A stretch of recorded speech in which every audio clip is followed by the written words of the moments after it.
Bus லிப்ஸ்டிக்லாம் போட்டு ரெடியாக இருக்குது. 2 பக்கமும் மரம்.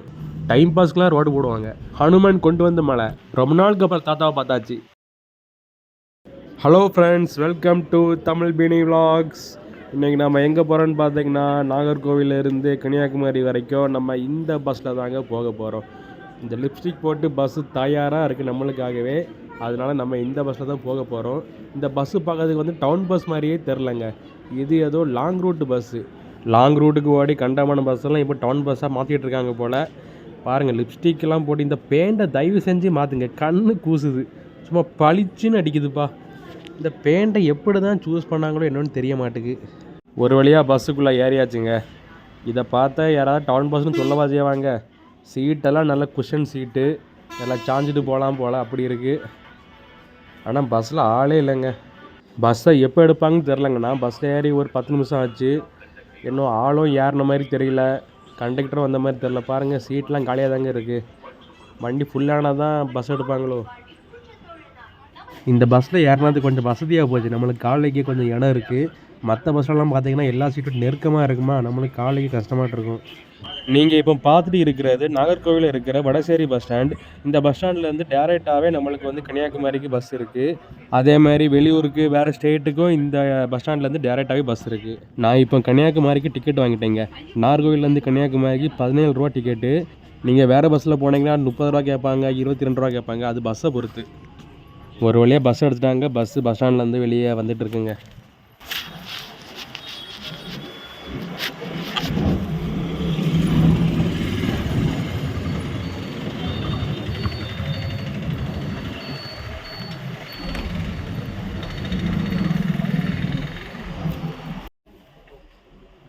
இப்போ பஸ்ஸு போகிறது வந்து அண்ணா பேருந்து நிலையம். இது வந்து நாகர்கோவிலில் இன்னொரு பஸ் ஸ்டாண்டுங்க.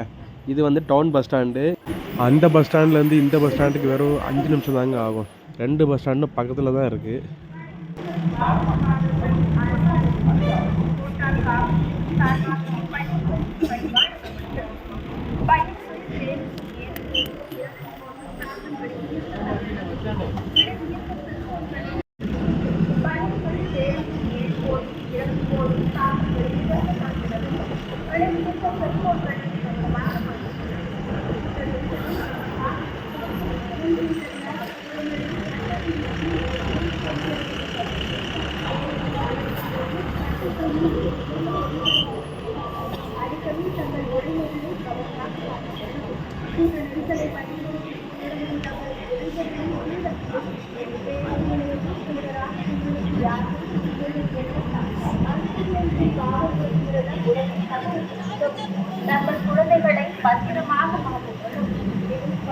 கன்னியாகுமரிக்கு போகிற இந்த பஸ்ஸு நாகர்கோவில் ரயில்வே ஸ்டேஷன் வழியாக தாங்க போகும்.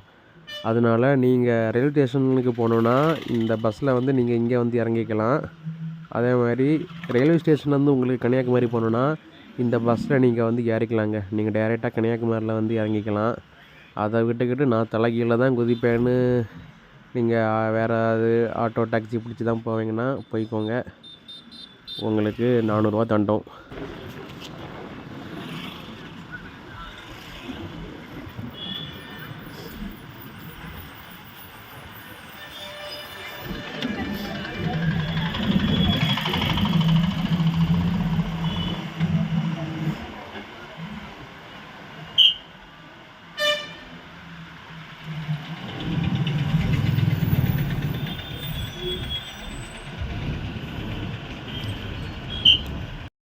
இதுதான் நாகர்கோவில் ரயில்வே ஸ்டேஷன். நம்ம போகிற பஸ்ஸு கொஞ்சம் சுற்றி போகிறனால யாரும் இந்த பஸ்ஸில் ஏறலைங்க. எல்லாருமே வந்து இந்த சுற்றி போகாமல் நேராக போகிற பஸ்ஸில் ஏறிட்டாங்க. அதனால் பஸ்ஸு இப்போவும் ஃப்ரீயாக தாங்க போயிட்டுருக்கு. பகல் டைமில் ஸ்டேஷன் கொஞ்சம் கூட்டமாக தான் இருக்குது. நைட்டு இன்னும் கூட்டமாக இருக்கும். இப்போ பொங்கல் வேறு வரப்போகுது. எல்லோரும் டிக்கெட்டே கிடைக்க மாட்டேங்குங்க. எல்லாமே போன மாதமே எல்லாம் ஃபுல்லாகிட்டு. இப்போ வெயிட்டிங் லிஸ்ட்டில் தான் காட்டுது. ட்ரெயினுக்கு அவ்வளோ டிமாண்டு.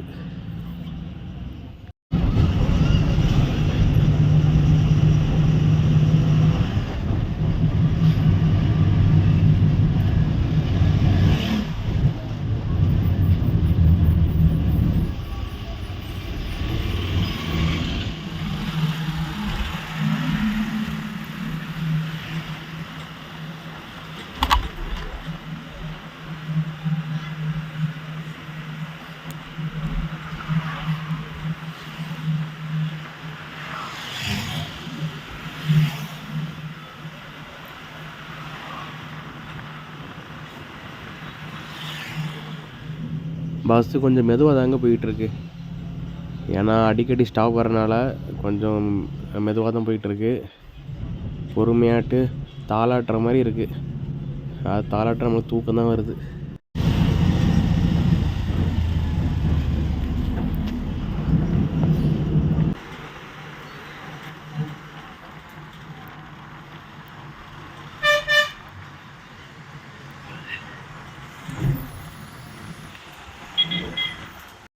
இது தாங்க கன்னியாகுமரி ஹைவே. புதுசாக இந்த பக்கம் ஏதோ பாலம் கட்டுறாங்க போல், அதனால தான் மண்ணை குமிச்சு போட்டிருக்காங்க. இவங்க டைம் பாஸுக்கெல்லாம் கட்டுவாங்க போல் பாலம்.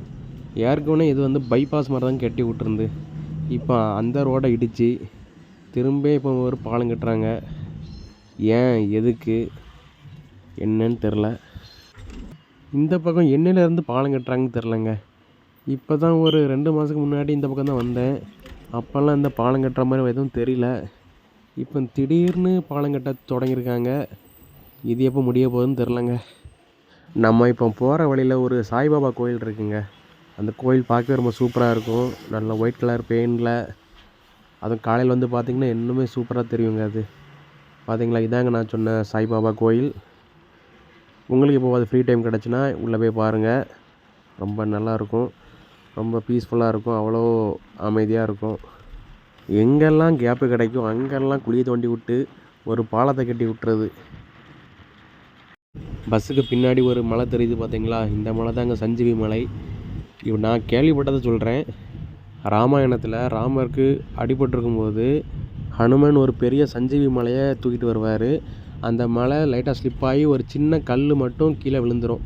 அந்த கல் தான் இந்த பெரிய மலைன்னு சொல்கிறாங்க. நீங்களும் நம்புறனா நம்பிக்கிங்க, நம்பலைன்னா விட்டுக்கோங்க, அவ்வளோதான். கண்டக்டர் அப்போவே சொன்னார், தம்பி இந்த பஸ்ஸு சுற்றி போகும்பா, நீ வேறு பஸ்ஸில் போய்க்கோன்னு. இல்லை, நான் இந்த பஸ்ஸில் தான் வருவேன்னு அடம்பிடிச்சி ஏறி இப்போ பாருங்கள், பஸ் ஏறி 1 ஹவர் ஆச்சு. 1/2 மணி நேரத்துக்குள்ளே போக வேண்டிய இடத்துக்கு 1 ஹவராக இன்னும் போகாமல் ஊராக சுற்றிட்டு இருக்க ஒரே ஆள் நான் மட்டும்தான். எங்கெல்லாமோ போகுதுங்க பஸ்ஸு. எப்போ தான் கன்னியாகுமரி வரும்னு தெரில. கன்னியாகுமரி வரது இருக்கட்டும், இங்கே பாருங்கள் ஒரு ஏரிக்குள்ளே கிணறு இருக்குது. ஏரிக்குள்ளே எதுக்கு கிணறு? ஏரிக்குள்ளே நீச்சல் அடித்து தண்ணி எடுப்பாங்களோ? என்னமோ பண்ணட்டுப்பா. பஸ்ஸில் நான் மட்டும் தான் இருக்கேன், வேறு யாருமே இல்லை. ஏன்னா யாரும் அந்த பஸ்ஸில் ஏறல. ஏன்னா பஸ்ஸை சுற்றி போகணுன்னு எவ்வளோ சுற்று. கன்னியாகுமரி டிஸ்ட்ரிக்டே ஒரு சுற்றின மாதிரி இருக்குது.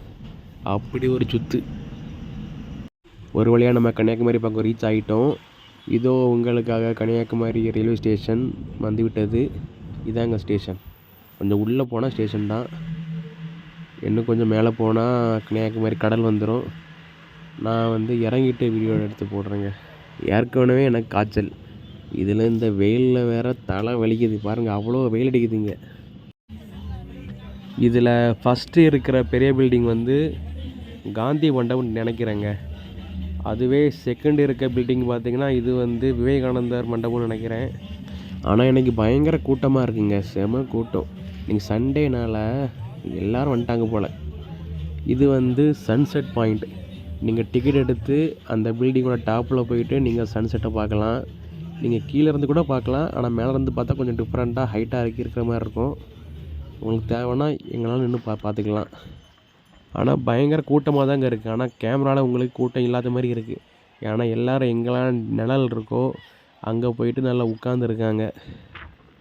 புதுசாக பாலம் வேறு கட்டியிருக்காங்க பாருங்கள். கீழே கொஞ்சம் புதுசாக ஏதோ கட்டியிருக்காங்க போல், குளிக்கிறதுக்கு வசதியாட்டு. பார்த்தீங்களா,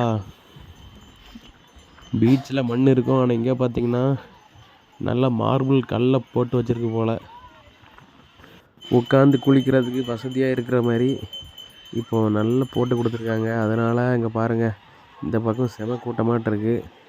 அதுவும் அங்கே ஒரு கயிறு வேறு கட்டி விட்ருக்கு, அதுக்கு அந்த பக்கம் போகாதீங்கன்னு. ஆனால் இந்த பசங்க வேணுமே நான் அந்த பக்கம் போகிறானுங்க. நானாக இருந்தாலுமே அப்படி தாங்க போவேன். அப்போ நல்லா ஜாலியாக விளையாண்டுட்டு. எனக்கு காய்ச்சல்னால குளிக்க முடியல கடலில். பாருங்கள், புதுசாக கட்டியிருக்க பாலம் அங்கே இருக்குது. இன்றைக்கி அந்த பாலத்தெல்லாம் போயிட்டு பார்க்க முடியாதுங்க, ஏன்னா அந்த போட்டில் போகிறதுக்கு க்யூ மெயின் ரோடு வரைக்கும் நிற்கிது. நீங்கள் காலையில் நின்னீங்கன்னா மதியம் தான் போய் பார்க்க முடியும். அந்த அளவுக்கு கூட்டமாட்டு இருக்குது. மதியம் போகிறதுக்கு கூட சந்தேகம் தான். பாருங்கள், ஒரு போட்டுக்கு இப்போ தான் டூரிஸ்ட்டை ஏற்றிட்டு போயிட்டுருக்கு. நானும் எப்படியாவது இன்றைக்கி பார்த்துடலான்னு தான் பார்த்தேங்க அந்த கண்ணாடி பாலத்தை. ஆனால் கூட்டத்தை பார்த்த உடனே எப்பாடா வேண்டாம், நான் இன்னொரு நாள் பொறுமையாக வந்து பார்த்துக்கிறேன்னு பின்வாங்கிட்டேன். ஏன்னா கூட்டம் பயங்கர கூட்டம். எல்லாருமே வந்து நார்த் இந்தியாவிலேருந்து வந்திருக்காங்க, வரிசையில் நின்றுட்டே இருக்காங்க. ஆனால் காற்று செமையாக கிடைக்குதுங்க, பார்த்தீங்களா? பொதுவாக டூரிஸ்ட் ஸ்பாட்னால இந்த மாதிரி சில விஷயங்கள்லாம் இருக்கும். ஒரு இடத்த எப்படி குப்பையை ஆக்குறதுன்னு பார்த்துட்டே இருப்பாங்க. பாருங்கள், ட்ரெஸ்ஸு, சாரி, அந்த மாதிரி லுங்கி எல்லாமே கிடக்கும். இன்றைக்கி சண்டேனால பயங்கர கூட்டமாக இருக்குங்க கன்னியாகுமரியில். செம கூட்டம். எல்லாமே வந்து நார்த் இந்தியாவிலேருந்து வந்திருக்காங்க ரொம்ப பேர். நார்த் இந்தியாவிலேருந்து வந்தவங்களுக்கு எல்லாத்துக்கும் வேறு வழி இல்லை. ஏன்னா அவ்வளோ தூரத்துலேருந்து வந்திருக்காங்க. சரி, இவ்வளோ தூரம் வந்துட்டு பார்த்துட்டு போயிடலான்னு க்யூவில் நின்றுட்டுருக்காங்க. நம்ம பக்கத்தில் தானே இருக்கோம், அதனால் பொறுமையாக வந்து பார்த்துக்கலான்னு வந்துட்டேன். ஆனால் கன்னியாகுமரியில் தமிழ்நாட்டில் இருக்கிறவங்கள விட நார்த் இந்தியா அப்புறம் கேரளாக்காரங்க தாங்க ரொம்ப பேர் டூரிஸ்ட்டாக அந்த பக்கம் வராங்க. இது வந்து கன்னியாகுமரி பகவதி அம்மன் டெம்பிள். இருங்க, கோவில் வந்து திறந்துருக்கான்னு பார்க்கலாம். இல்லைங்க, கோவில் வந்து பூட்டி இருக்குது. நார்த் இந்தியன் டூரிஸ்ட் எல்லாருமே இந்த கோவிலுக்கு வராமல் போகவே மாட்டாங்க. அவங்களுக்கு அவ்வளோ பிடிச்சிருக்கு இந்த கோவில். ஆனால் நம்ம தாங்க இன்னும் ஒரு வாட்டி கூட அந்த கோயிலுக்குள்ளே போனதில்லை. நீங்கள் என்ன மாதிரி பஸ்ஸில் தான் வரணும்னு கட்டாயமெல்லாம் கிடையாது. நீங்கள் சொந்தமாட்ட கார் வச்சுருந்தீங்கன்னா நீங்கள் காரில் வரலாம். இங்கே பார்க்கிங் வசதியும் இருக்குது, எல்லாமே இருக்குங்க. எங்கெல்லாம் கேப் இருக்குது அங்கெல்லாம் நீங்கள் வண்டியை விட்டுக்கலாம். இது தாங்க நேஷ்னல் ஹைவே 44. இந்த ரோடு தாங்க கன்னியாகுமரியிலேருந்து காஷ்மீர் வரைக்கும் போகுது. இதுதான் அந்த ரோடோட எண்டிங் பாயிண்ட். இப்படி நேராக போனால் நம்ம வந்து காஷ்மீருக்கு போயிடலாம். ஒரு வழியாக கன்னியாகுமரி கடலை சுற்றி பார்த்துட்டு இப்போ கன்னியாகுமரி பஸ் ஸ்டாண்டுக்கு வந்துட்டேங்க. இனி நான் இங்கேருந்து பஸ் ஏறி நான் வீட்டுக்கு தான் போகணும். ஓகே ஃப்ரெண்ட்ஸ், இந்த வீடியோ உங்களுக்கு பிடிச்சிருக்குன்னு நினைக்கிறேன். உங்களுக்கு ஏதாவது டவுட் இருந்தால் கீழே ஒரு கமெண்ட் போடுங்க, நான் அதுக்கு ரிப்ளை பண்ணுறேன். இந்த வீடியோ பிடிச்சிருந்தா ஒரு லைக் போடுங்க, நம்ம சேனலை சப்ஸ்கிரைப் பண்ணுங்கள். அடுத்த வீடியோவில் உங்களை மீட் பண்ணுறேன். பாய்.